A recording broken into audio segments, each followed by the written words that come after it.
Teacher Aya Online Tutor. Hello children! Today we are going to practice reading sentences. Are you ready? Let's start. Ted has a hen. Again, Ted has a hen. Your turn to read, children.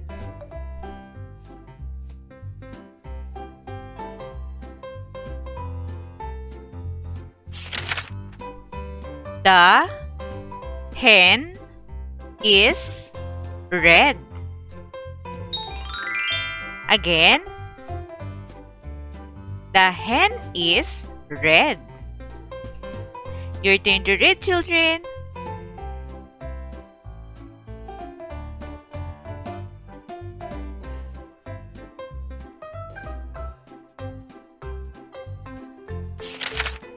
The red hen is big. Again, the red hen is big. Your turn to read, children.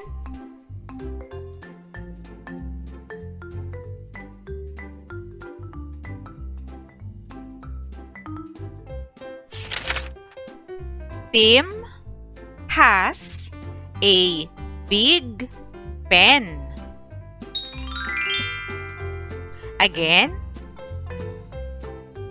Tim has a big pen. Your turn to read, children.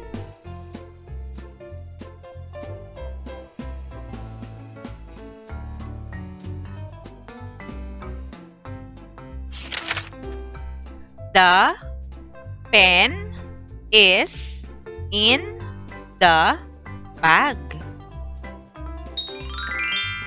Again, the pen is in the bag. Your turn to read, children.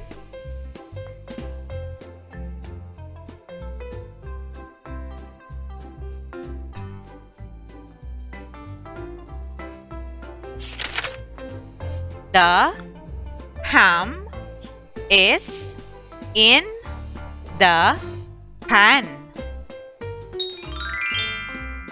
Again, the ham is in the pan. Your turn to read, children.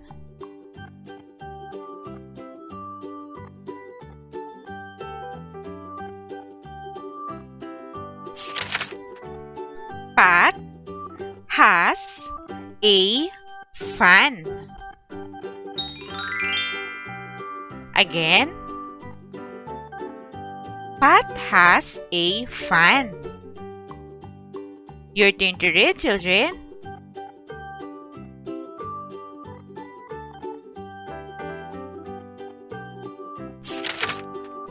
Pam has a jam.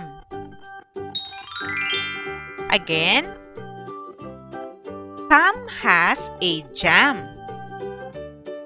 Your turn to read, children.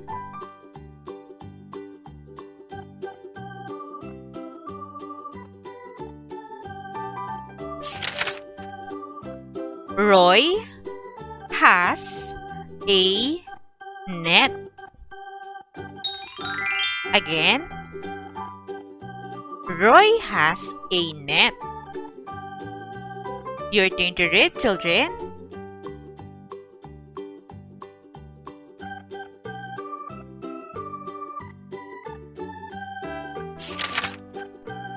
The net is big. Again, the net is big. Your turn to read, children.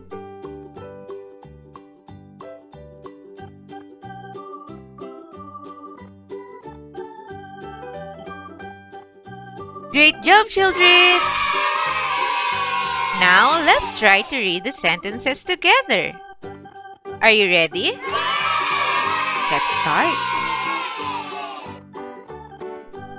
Ted has a hen. The hen is red. The red hen is big. Tim has a big pen. The pen is in the bag. The ham is in the pan. Pat has a fan. Pam has a jam. Roy has a net. The net is big. Great job, children! Remember to always practice reading so you could be a good and a fast reader. Also, if you are new in this channel, please don't forget to click the subscribe button for you to be updated in every new lessons. You can also share this video to your friends and classmates. Thank you for watching, children. See you in our next lesson.